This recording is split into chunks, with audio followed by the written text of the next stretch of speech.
انجم صاحب ہی پوچھتے ہیں اوکاڑا سے، کیا واش روم کے بیسن میں وضو کرنا جائز ہے؟ وہاں وضو کے دوران دعا پڑھنے کا کیا حکم ہوگا؟ بسم اللہ الرحمن الرحیم۔ جی، وضو کرنا تو بالکل جائز ہے، اور باقی جو دعاؤں کا انہوں نے پوچھا ہے تو اس بارے میں تفصیل یہ ہے کہ اگر واش روم صاف ستھرا ہو اور خصوصاً جو اس میں حاجت کے پورے کرنے کی جگہ ہے اس میں اور واش بیسن میں فاصلہ ہو اور واضح طور پر وہ ایک علیحدہ جگہ گویا کہ سمجھی جا رہی ہو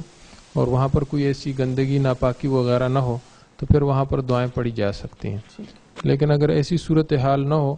تو پھر اس صورت میں وہاں پر وضو کی دعائیں نہیں پڑھنی چاہیے، بلکہ وضو کرنے سے پہلے انسان باہر سے ہی بسم اللہ پڑھ کر آ جائے اور وضو ختم ہونے کے بعد بیت الخلاء سے جب باہر نکلے تو اس کے بعد جو وضو کے اختتام کی دعائیں ہیں وہ باہر نکل کر پڑھ لیں۔